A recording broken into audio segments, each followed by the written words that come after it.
importante que lo conozcan porque la cefalea tipo tensional es de todas las cefaleas primarias la más frecuente. Más frecuente que la migraña. Entonces, así de importante es este tema.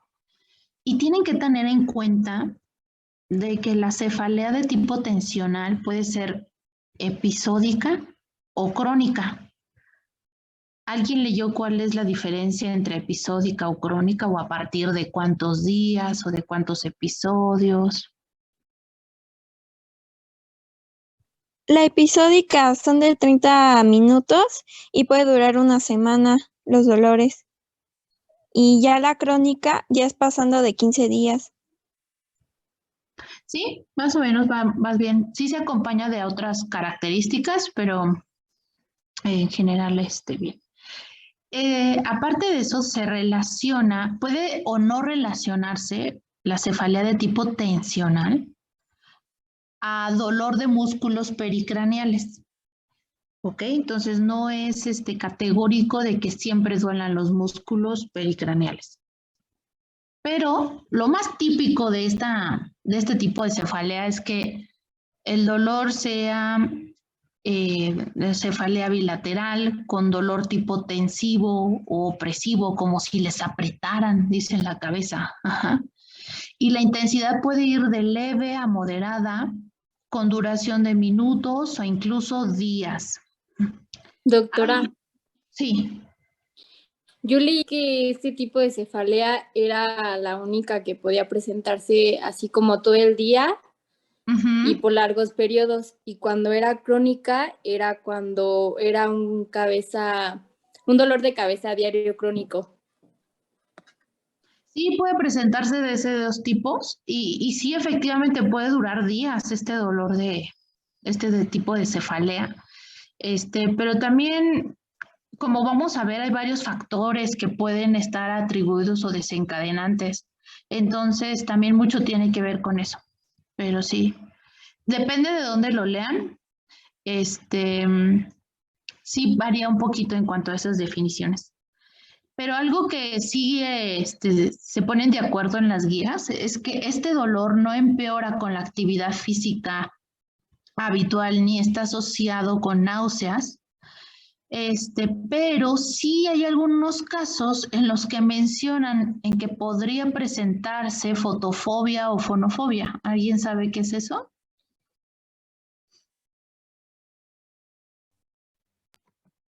Molestia a los estímulos visuales. ¿Cómo?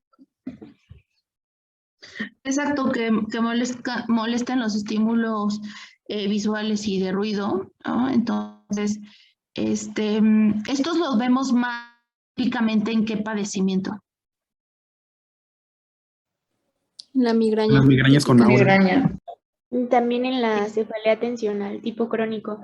Exacto, exacto. Entonces sí hay casos en los que se presentan eso, pero lo único con lo que sí se ha visto que no incluye dentro de la definición, por lo general son lo de las náuseas y de que no empeora con la actividad física habitual.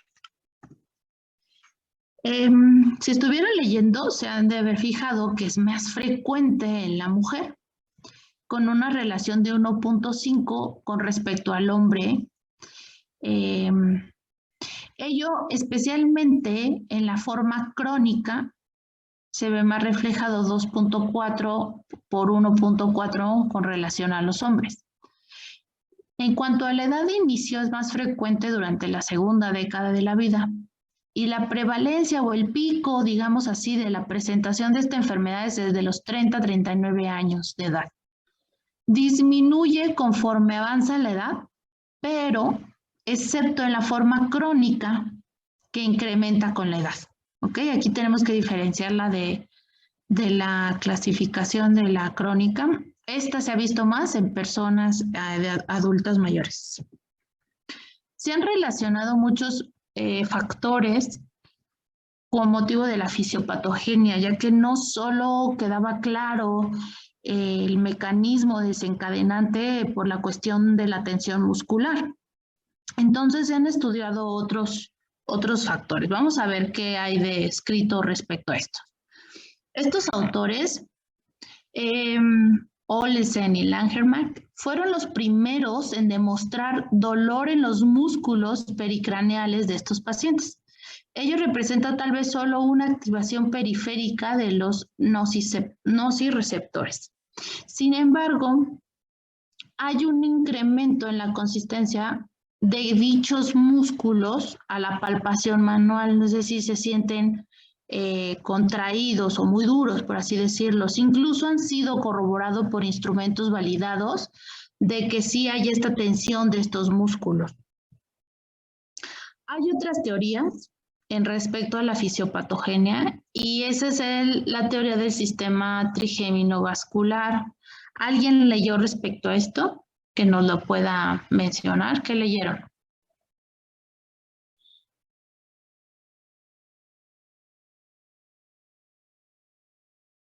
A ver, vamos a preguntar.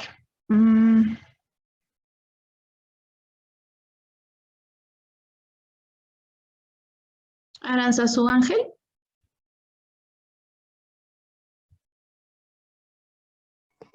Sí, aquí estoy, doctora, solo que de eso no sabría decirle. No, ok, vamos a ver. Azul Guzmán Rodríguez. Sí, doctora, ¿me puede repetir la pregunta? Sí, con respecto a la fisiopatología que mencionaba, la de la cefalea tensional o relacionado con el sistema trigémino vascular. ¿Qué leíste?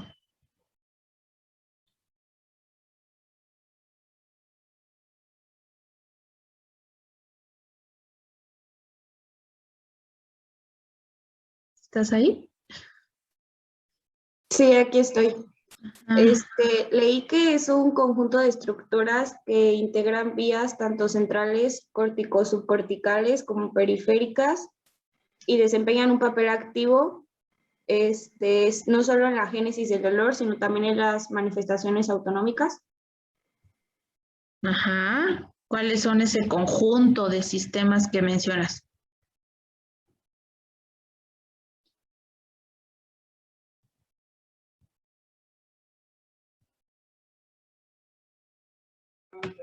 Doctora, pues según yo, este sistema, o sea, lo que, respondiendo a lo que ahorita acaba de preguntar, pues son todas las estructuras craneales que son sensibles al dolor, ¿no? O sea, el complejo trigémino cervical o algo así, y unas conexiones con neuronas de tercer y cuarto orden.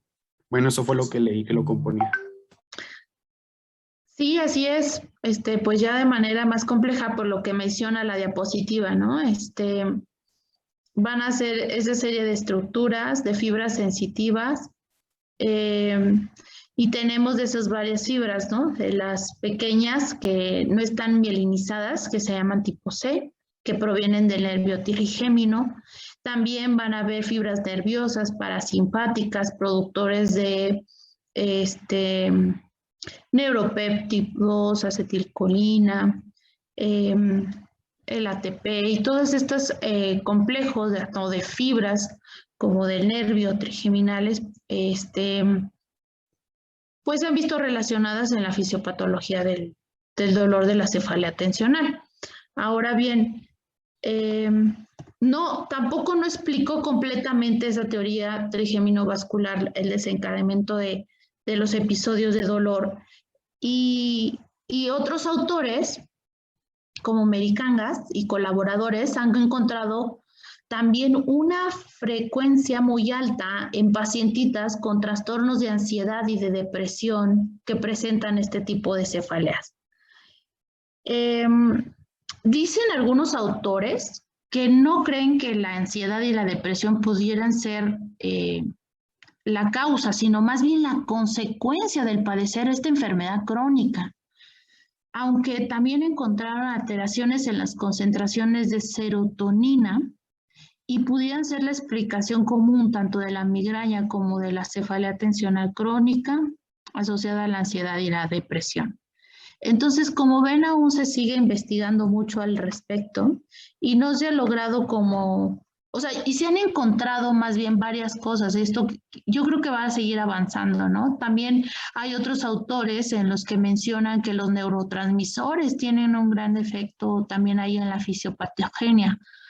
encontraron que sustancias inductoras de óxido nítrico, el óxido nítrico es un vasodilatador, ¿ok? Como el trinitrato de glicerol, producen la cefalea en estos pacientes, lo cual sugiere la disminución de un inhibidor endógeno de la sintasa de óxido nítrico. En cuanto a la serotonina, esta se ha visto disminuida en las plaquetas circulantes de los pacientes con cefalea tensional crónica, a diferencia de la cefalea tensional episódica. Los niveles de GABA en las plaquetas de los pacientes con cefalea tensional crónica también se encuentran elevados en la migraña, lo cual refleja un intento por disminuir esa hiperexcitabilidad neuronal existente durante el episodio del dolor. Entonces, pues nos encontramos ante la pregunta de, bueno, llega el paciente con el dolor, con estas características, ¿qué es lo que le tenemos que hacer? Entonces, hay guías que nos dicen que hay estudios o pruebas que no están totalmente indicadas, como todas estas que se mencionan aquí, pero hay otras pruebas complementarias que podemos solicitar en casos concretos, sobre todo en aquellos los que queremos obviamente descartar alguna causa secundaria, la presencia de un tumor, neurocisticercosis, un quiste cerebral, ¿no?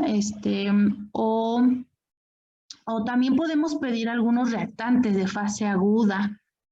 ¿Esto para qué nos ayudaría a descartar qué patología? ¿En cuál pediremos reactantes de fase aguda? PCR, por ejemplo, para meningitis.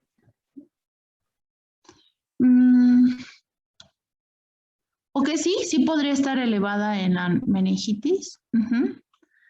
¿Algún otro caso más específico? Porque la meningitis también te da otros signos y síntomas, ¿no, nena? O sea, no solo te da dolor de cabeza. ¿Cuáles otros datos neurológicos dan las meningitis? Rigidez de nuca, algunos signos patológicos como el Babinski. Ajá, también da fiebre, ¿verdad?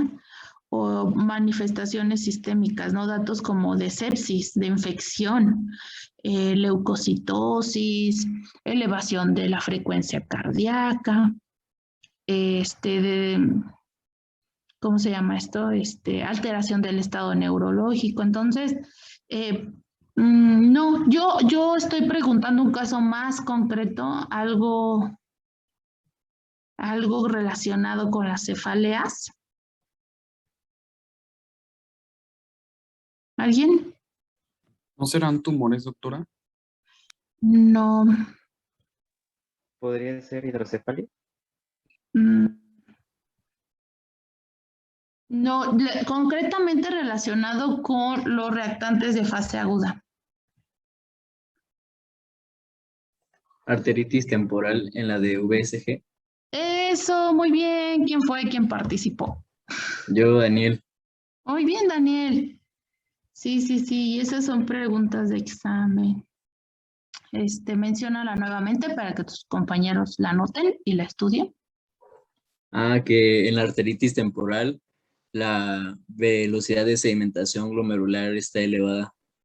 Así es. Entonces, como lo van a leer más adelante cuando acabe la clase, pues se van a dar cuenta que es un tipo de patología que da sobre todo en los adultos mayores y que dentro de los estudios que tienen que hacer para descartar esta enfermedad, pues además de tomar la biopsia, pedir este tipo de estudios.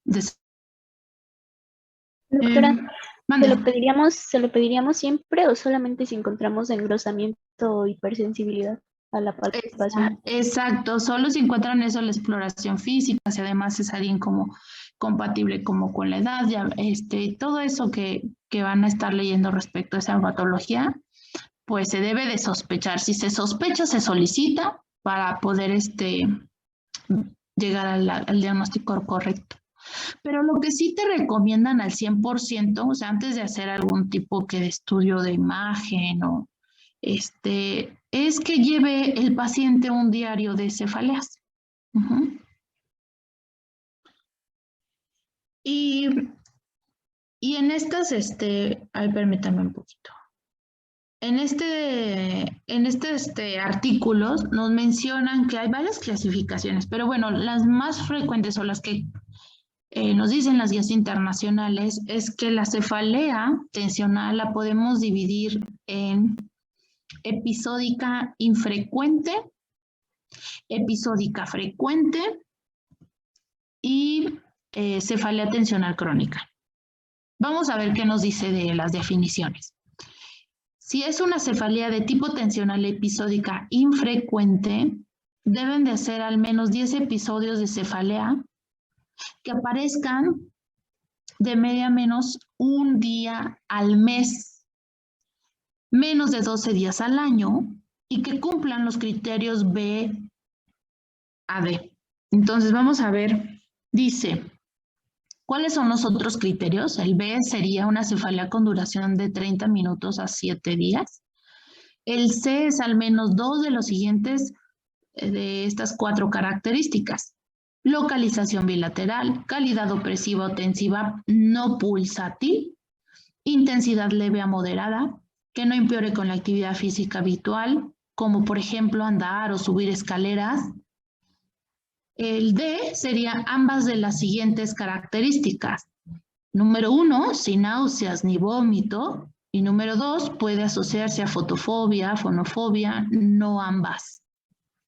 Y la E, el criterio E, sería sin mejor explicación por otro diagnóstico. ¿Cuál sería la diferencia con la tipo episódica frecuente? Es únicamente el tiempo. Exactamente, solamente el tiempo. Y aquí les están diciendo que ocurra de por lo menos de 1 a 14 días al mes durante más de 3 meses. Esto implica que sea más de 12 días al año, pero menos de 180 días al año. ¿Ok? Y todo lo demás es igual.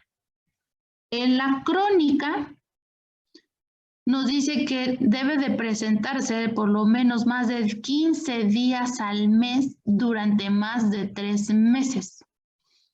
Es decir, más o igual de 180 días por año y que cumpla con las siguientes características. El inciso B sería duración de minutos a días o sin remisión. El C es al menos 2 de los siguientes 4 características.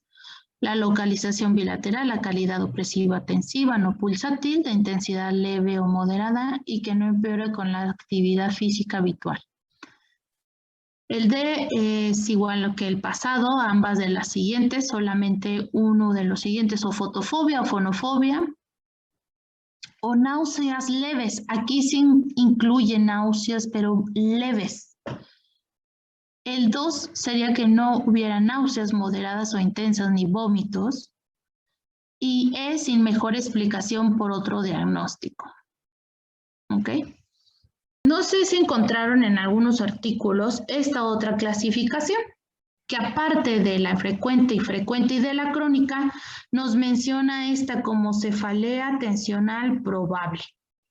Y esta a su vez la subdivide en probable episódica infrecuente, frecuente y crónica. ¿Ok? Vamos a ver, esta clasificación está dada por la, en la segunda edición de los trastornos de cefaleas, la clasificación internacional. Vamos a ver, déjame la busco, la de frecuente.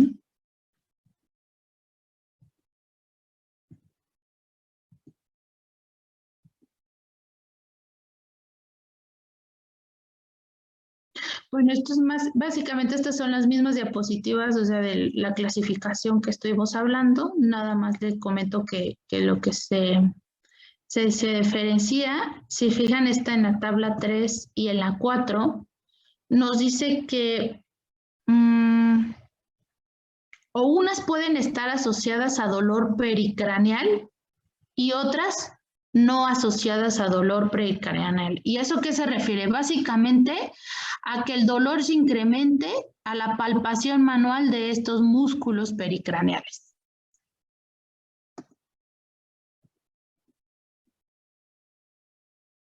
¿Qué vamos a hacer con ese paciente? Pues lo primero es hacer una buena anamnesis. Esto significa que vamos a interrogar al paciente sobre las características del dolor. Y yo creo que esto ya se lo han repetido sus otros profesores también cuando vieron lo de migraña. ¿Qué le tienen que preguntar al paciente? Aquí les dice ¿El número de cefaleas? Ándale, sí, el número de cefaleas. Eso principalmente para llegar a la clasificación, para ver si es crónica, si es infrecuente, si es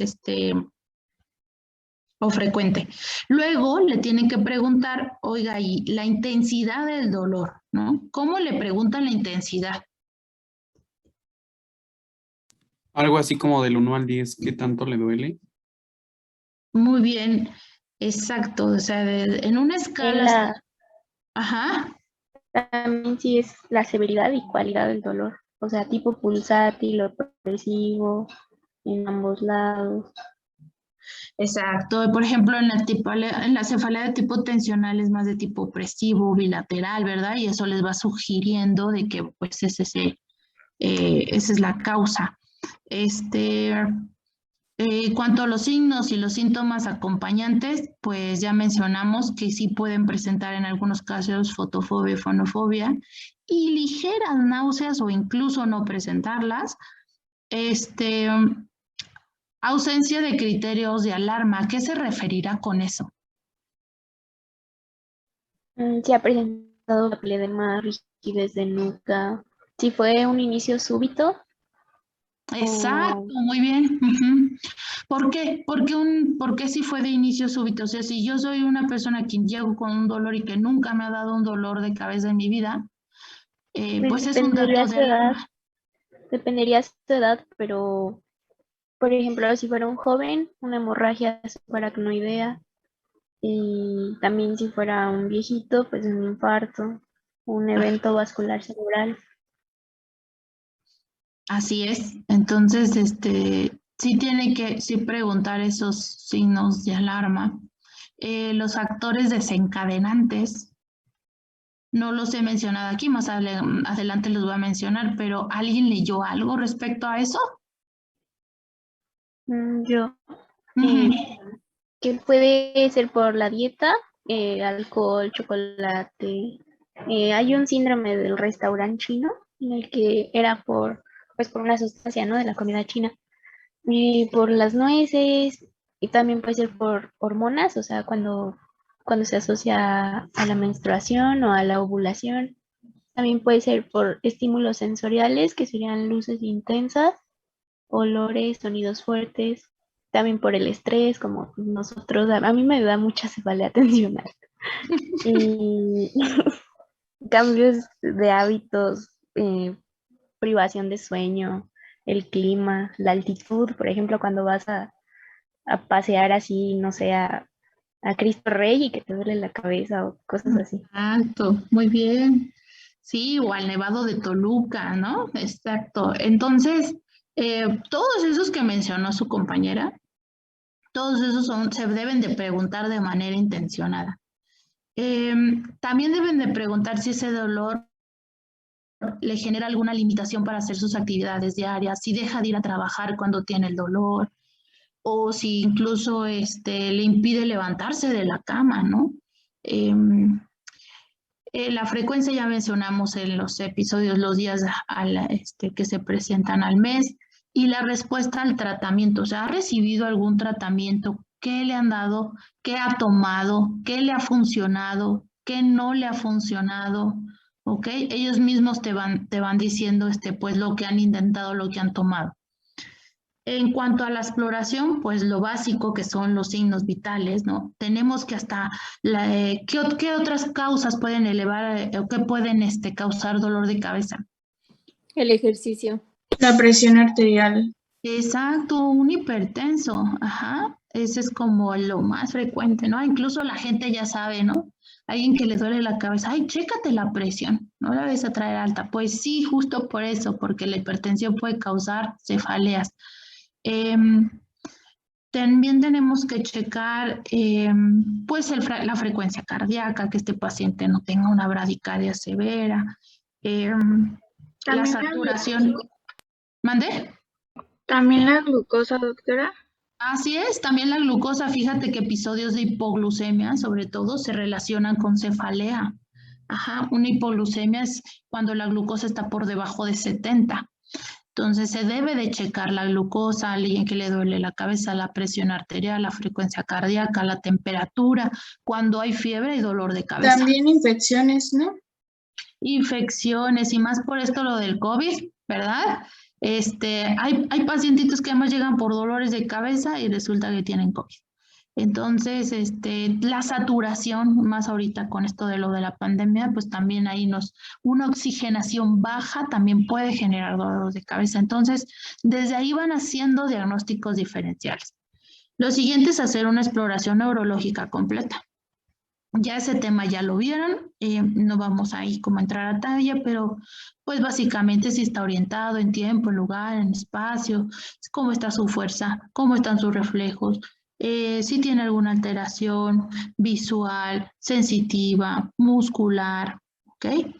Y sobre todo dentro de la exploración, aquí quisiera hacer como un paréntesis muy especial, tienen que palpar la musculatura pericraneal y cervical, ¿ok? Los trapecios, toda la musculatura que está alrededor de la cabecita, del cuello, la espalda alta, ¿ok? El esternocleidomastoideo, los deben de palpar. Y si a la digitopresión lo sienten contraído, lo sienten, incluso genera más dolor, hasta les dicen, ahí siento como bolas, no me toque, ¿sí? Pues eso también es un dato positivo.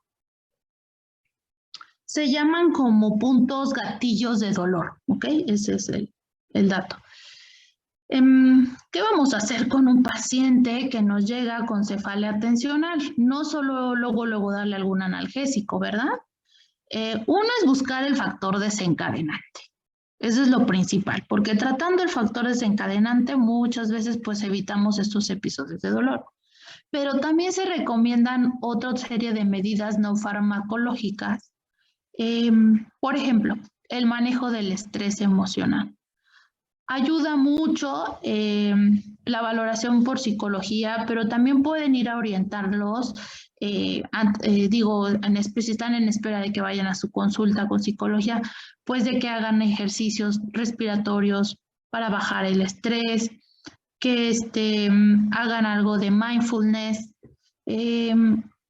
que realicen algún tipo de ejercicio, sobre todo yoga o de estiramientos como el tai chi, que lleven una dieta balanceada, hábitos del sueño, y con eso me refiero a que por lo menos tengan 7 horas de sueño continuo. Acuérdense que un sueño no reparador va a generar dolor de cabeza al otro día, alguien que se está desvelando constantemente.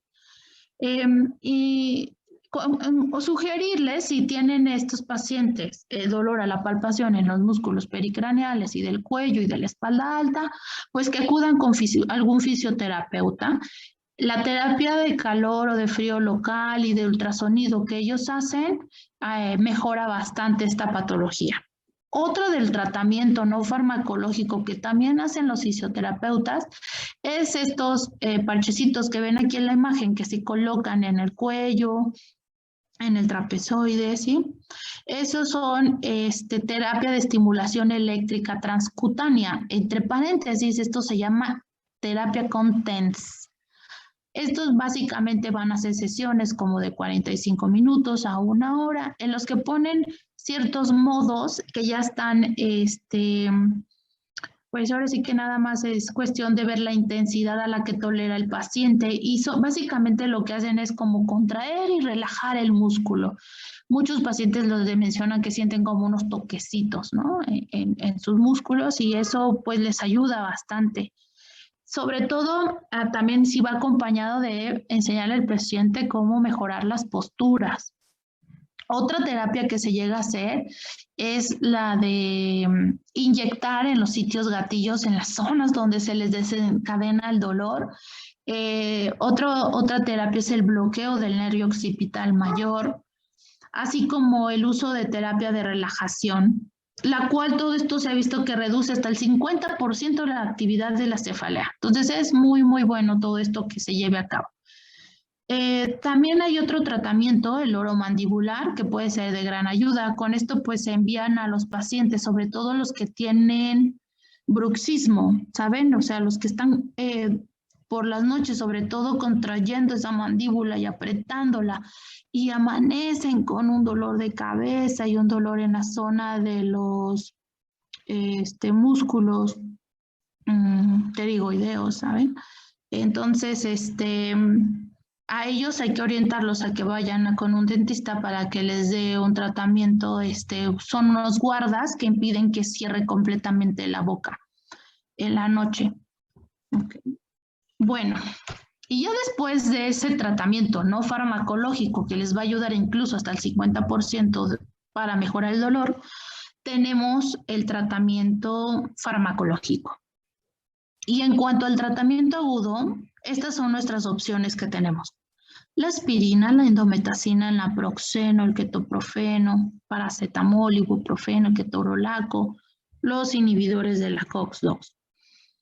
Y bueno, es importante que sepan que así como son buenos para quitar este dolor agudo, tenemos que tener mucho cuidado, ¿verdad?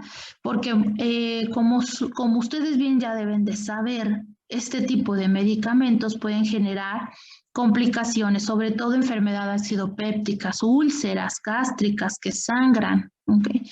Si se toman de manera crónica durante bastante tiempo y a dosis altas, también pueden producir incluso falla renal, trastornos de la coagulación, hipersensibilidad y causar incluso cefaleas, pero asociadas a AINES. Entonces, bueno, estas son las dosis que se mencionan de inicio a los pacientes. Les voy a pasar el artículo de donde saqué esto para que lo tengan a la mano. Es importante que sepan que a los pacientes no solo se les debe de tratar de manera aguda, sino que si ya sobre todo presentan dolor crónico o que ya es episódico frecuente, se le tiene que dar terapia profiláctica. Y aquí vemos que hay varias opciones, una sobre todo con una eficacia alta y con efectos colaterales leves a moderados. Por ejemplo, tenemos en esta línea, que es la que más me importa que se aprendan, al propanolol, al timolol, a la amitriptilina, al ácido valproico y al topiramato. Estos son de eficacia alta.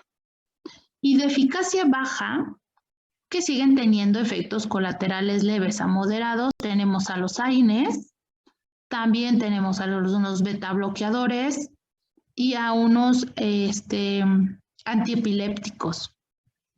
¿Ok? Vamos a ver lo de los beta bloqueadores. De los que más se han utilizado han sido el propanolol. De dosis, iniciar a dosis desde 40 miligramos hasta 400 miligramos al día.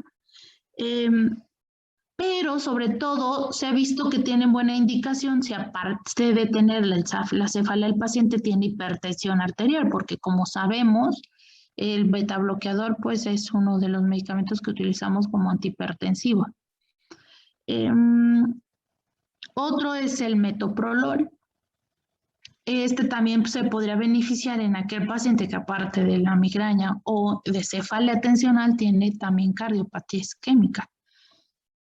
Y entre las contraindicaciones son bastantes. Ellas son desde incluso tener una insuficiencia cardíaca aguda al paciente, está contraindicado seguirlo dando el beta bloqueador. En pacientes que tienen asma, que tienen EPOC, que tienen defectos de la conducción cardíaca, hipotensión ortostática, que están con alguna inmunoterapia, que son, alérgicos a los beta bloqueadores, a los fenómenos de Raynaud. Fíjense que está descrito también que hasta en un 3% de los pacientes puede generar pues trastornos de la glucosa, los beta bloqueadores como diabetes mellitus. También están contraindicados en el embarazo y en la migraña con aura con riesgo a evento vascular cerebral. Tiene varios efectos colaterales, ¿no? Tienen que saber de los que ya mencionamos, entonces sí tienen que individualizarlos y no se deja como receta de cocina para todos los pacientes. Otro de los medicamentos que podemos echar de mano para la profilaxis son los antidepresivos tricíclicos. Son muy buenos, les funcionan muy bien a los pacientes, pero el efecto colateral más frecuente es el sueño, es la sedación. Entonces, yo sugeriría que esto se lo dejaran a un pacientito que además de tener estas cefaleas estuvieran asociados pues a malos hábitos del sueño, ¿no? Que padecieran de insomnio, pues les va a ir súper bien. Doctora, mande. Yo leí que la nortrina era lo contrario, o sea, eran propiedades estimulantes y debía tener precaución a personas con ansiedad o ataques de pánico. Sí, es que pueden generar un efecto antagónico, o sea, diferente a lo que normalmente hacen. Por ejemplo, la mitriptilina, lo que normalmente genera es sedación, o sea, sueño. Por eso está indicado justo en estos pacientes que sufren de insomnio con migraña. Pero sí es cierto. Por eso hay una que se llama nocturna, o sea, que se debe dar en la noche. Exactamente. Justo se debe de dar en la noche, está indicado darla a esa hora, porque pues les ayuda, tiene como ese beneficio, ¿no? Dual para ayudarlo a dormir y para el dolor de cabeza en la cefalea. Okay. Gracias. Pero estos tienen también, además del efecto secundario de la sedación, que provoca mucha boca seca, serostomía, ¿ok? Y eso a veces molesta mucho al paciente, puede generar también estreñimiento, aumento de peso, náusea, y es importante que a estos pacientes se les haga un electrocardiograma, ya que puede atender arritmias cardíacas, ¿ok? Entonces, como ven, todos los medicamentos tienen efectos secundarios. Ninguno es inocuo, hasta la aspirinita. Entonces, tienen que seleccionar muy bien el tipo de medicamento que le dan a su paciente. Después tenemos a los inhibidores de la recaptura de serotonina y norepinefrina, como lo son los medicamentos de la fluoxetina, sertralina, paroxetina, venlafaxina. Y estos son muy útiles en aquellos pacientes que además de tener la cefalea tipo tensional, la migraña, tienen depresión, ¿ok? O un trastorno obsesivo compulsivo. Claro que también tienen efectos secundarios, ¿verdad? Una de ellos es la disminución de la libido. Entonces, se sugiere que en pacientes jóvenes, ¿verdad? De edad reproductiva, o se le dé a dosis muy bajitas o pues se seleccione mejor el paciente para ver si realmente es mayor el beneficio que esos efectos secundarios o estarlos preguntando de manera intencionada. Se ha visto incluso en algunos casos estos medicamentos que tienen un asterisquito que en algunos puede incluso empeorar la migraña. Como se fijan, no hay un solo medicamento como que diga este es el ideal para manejo de cefalea. No, te ofrecen muchas opciones porque justo por eso, porque no todos los pacientes responden igual a uno solo. Entonces, por eso estamos hablando de varios tipos de medicamentos que se utilizan en la profilaxis. Y los otros son los antiepilépticos. ¿Se acuerdan que les mencionaba que el ácido valproico y el topiramato pueden ser de gran ayuda? Y no solo si se acompañan de epilepsia, sino también se les deja incluso nada más como puro tratamiento profiláctico, ¿ok? Nada más que sí tienen que estar vigilando también otra vez los efectos colaterales. ¿Cuáles son los más frecuentes? la náusea, el vómito, el aumento de peso, el temblor. Eso con el ácido valproico, con el topiramato incluso llegan a bajar de peso, ¿ok? Se les va como el apetito. Eso, aquí lo de disminución ponderal, esto es con respecto al topiramato, esta línea de aquí. Ajá. Pero se ha visto que se acompaña de varias parestesias o como sensación, les dicen los pacientitos, ahora empiezo a sentir que se me adormece la mano, que se me dan como piquetitos en las manos. ¿Es normal? Pues sí, les tienes que decir que es un efecto del medicamento. Y también pueden generar sueño, entonces, por eso se dan por la noche, el topiramato. Yo sé que es mucha información, pero es muy importante que sepan todo eso, de los efectos secundarios, para que se sepan de dar específicamente a los pacientes que se sepa seleccionar más bien al paciente. ¿Alguna duda hasta ahorita?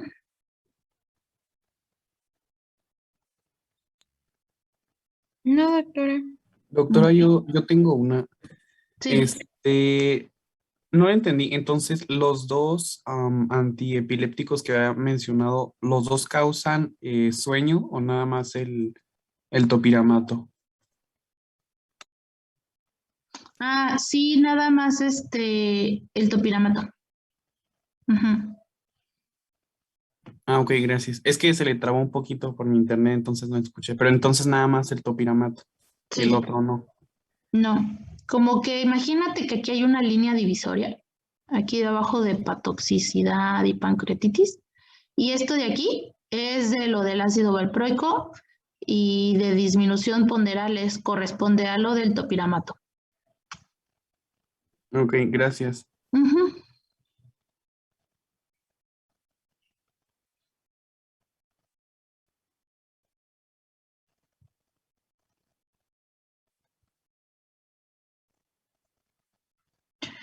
Bueno, entonces es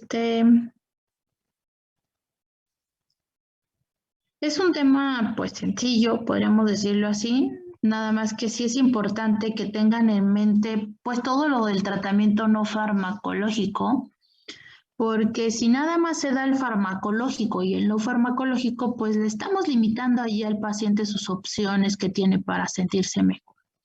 ¿Ok? Eso es importante que lo sepan. Ya tiene buen sustento científico y evidencia, hay muchos artículos que, pues que mencionan que todas estas terapias sí funcionan. ¿Ok? En este tipo de cefalea.